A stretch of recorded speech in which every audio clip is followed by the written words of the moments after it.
Kita akan perkenalan dulu. Saya memperkenalkan diri lebih dulu. Selamat pagi, saya Pendeta Rindu Yemima Tita Heluta Kapente. Saya melayani sebagai pendeta jemaat di GPIB Pengharapan Cibinong.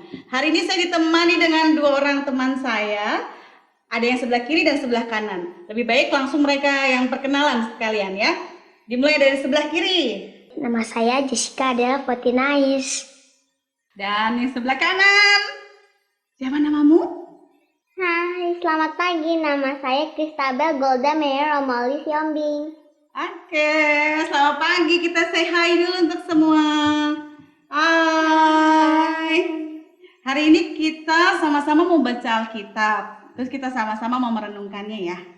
Dan sebelum kita baca Alkitab, kita mau berdoa dulu. Kita berdoa sama-sama ya. Mari kita berdoa. Pagi hari ini ya Tuhan, kami mengucap syukur karena kami masih diberikan sehat dan kuat untuk memasuki hari yang baru. Kami akan memasuki hari baru ini dengan terang firman-Mu. Tuntunlah kami Tuhan ketika kami membaca dan merenungkan firman Tuhan. Dalam tuntunan Roh Kudus dan hikmat, kami dimampukan mengerti dan melakukan kebenaran-Mu. Tuntun juga hamba-Mu dalam terang Roh Kudus dan hikmat, sehingga hamba-Mu dimampukan menyampaikannya dan juga melakukannya. Di dalam nama Tuhan Yesus kami sudah berdoa. Amin. Kita akan membaca Alkitab yang akan dibaca oleh Jessica dan Golda. Kita akan membaca sesuai SBU surat Yudas pasal 1 ayatnya yang keempat saja kita baca. Demikian firman Tuhan.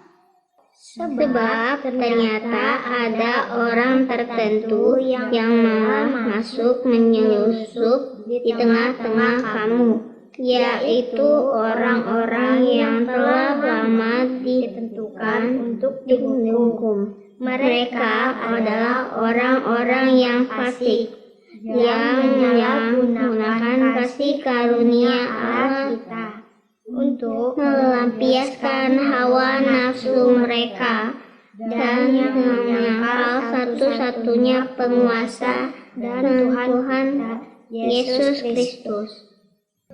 Demikianlah pembacaan Alkitab. Berbahagialah kita yang mau mendengar dan melakukan kebenaran firman Tuhan. Maranatha. Oke.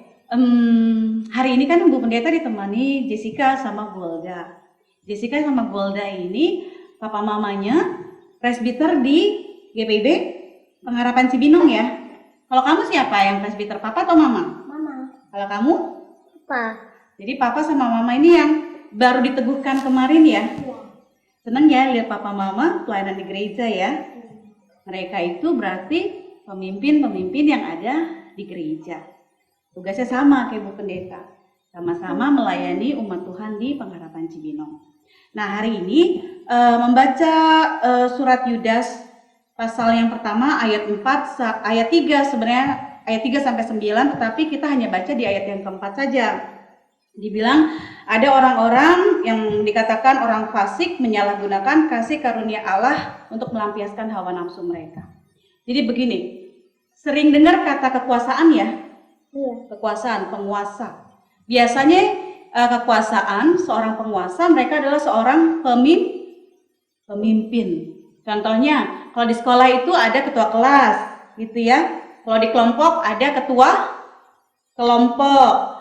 Dan kalau misalkan di masyarakat itu ada yang namanya pemimpin dari yang terpusat tuh pemerintah, Bapak Presiden, wakilnya, jajaran menteri, sampai ada di daerah, pemimpin-pemimpin dari daerah.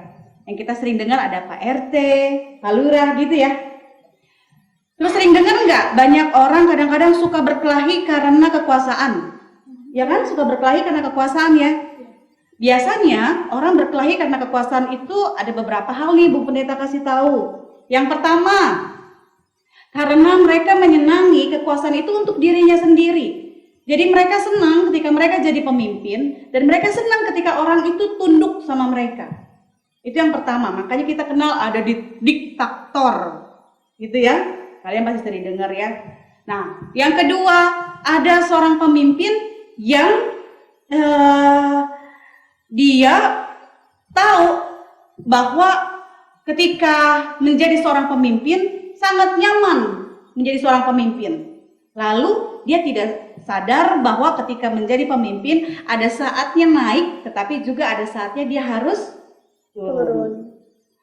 Dia tahu dia tahu kapan memulai menjadi seorang pemimpin, tetapi dia tidak tahu kapan harus selesai dan harus turun menjadi seorang pemimpin. Pengennya jadi pemimpin terus nih selamanya. Nah, lalu yang ketiga, ada juga seorang pemimpin, mereka senang menjadi pemimpin supaya mereka bisa ibaratnya memakai kekuasaannya untuk mencari keuntungan pribadi atau keuntungan kelompoknya. Nah, yang ada di surat Yudas ini dibilang begini, ada orang-orang yang masuk di tengah-tengah jemaat, kemudian menyalahgunakan kasih karunia Allah, dan mereka adalah orang-orang fasik, dan mereka menyalahgunakan kasih karunia Allah itu untuk melampiaskan hawa nafsu mereka. Apa aja sih hawa nafsu mereka? Contohnya, senang kalau melihat orang itu tunduk sama mereka. Kan gitu ya tadi pemimpin ya, senang. Lalu menggunakan kekuasaannya untuk kepentingan pribadinya.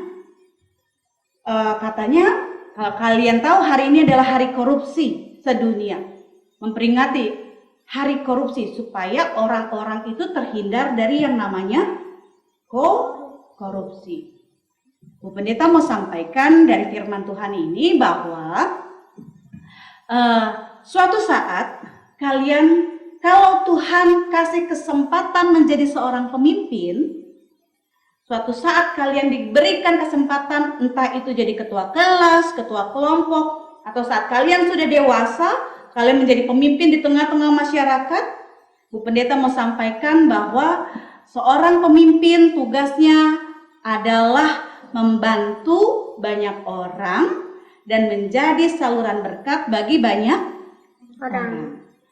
Kita dikasih karunia sama Tuhan bukan untuk diri kita sendiri, tetapi karunia itu harus dipakai untuk membantu orang lain. Kalau kamu pintar matematika di sekolah, bantu teman-temannya yang kesulitan soal matematika. Kalau kamu di sekolah senangnya belajar apa? Di sekolah? Seni dan prakarya. Seni dan prakarya.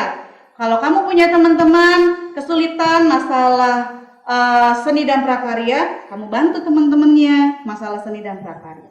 Jadi karunia yang kita punya dipakai untuk membantu orang lain, membantu sesama. Jadilah berkat untuk banyak orang. Karunia yang Tuhan kasih harus jadi berkat bagi banyak orang. Dan kalian ketika akan beranjak dewasa menjadi seorang pemimpin, tidak akan berjalan sendiri. Ada orang tua, ada bapak ibu guru dan yang lainnya yang akan selalu mendukung kalian. Oke? Demikianlah firman Tuhan, ibu bapak yang dikasih Tuhan kita Yesus Kristus, bahwa setiap kita diberikan kesempatan dengan karunia yang Tuhan berikan kepada kita. Pakailah karunia itu untuk menjadi berkat bagi banyak orang. Hadirnya kita untuk menghadirkan damai sejahtera Allah. Tuhan Yesus memberkati, dan mari dukung setiap generasi muda untuk menjadi pemimpin-pemimpin yang baik, yang menjadi berkat dimanapun mereka berada. Tuhan Yesus memberkati. Say goodbye. Say goodbye. Tuhan Yesus memberkati. Dadah. Oke, tadi udah dengar firman Tuhan kan ya. Ibu Pendeta mau minum dulu ya. Minum boleh loh. Oke, kita mau berdoa. Untuk hari ini. Sebelumnya kita berdoa dulu ya. Untuk masuk di aktivitas selanjutnya. Kita berdoa ya. Mari kita berdoa. Tuhan Yesus, terima kasih untuk semua berkat Tuhan di dalam kehidupan kami. Kami sudah membaca dan merenungkan firman Tuhan, dan kami akan melanjutkan aktivitas kami selanjutnya untuk 1 hari ke depan. Tuntunlah kami dalam terang Roh Kudus dan hikmat daripadamu, sehingga kami dimampukan untuk mensyukuri dan memaknai kehidupan kami dengan segala karunia yang Tuhan berikan. Sehingga dimanapun kami berada, baik di dalam kehidupan keluarga, di tengah-tengah masyarakat, di tengah-tengah pekerjaan, di tengah-tengah pendidikan kami, dan dimanapun kami Tuhan percayakan hadir di tengah-tengah masyarakat, jadikan kami untuk menjadi saluran berkat-Mu, dan kami memaknai hidup kami dengan karunia yang Tuhan berikan untuk membantu sesama kami. Inilah doa dan syukur kami Tuhan, dan biarlah aktivitas pada pagi ini sampai pada malam hari semuanya boleh berkenan di dalam hadirat Tuhan. Dalam nama Tuhan Yesus kami berdoa dan mengucap syukur. Amin. Bu, kita boleh nyanyi satu lagu lagi nggak? Oke. Tapi sebelum nyanyi, kita say goodbye dulu ya. Say goodbye. Bye.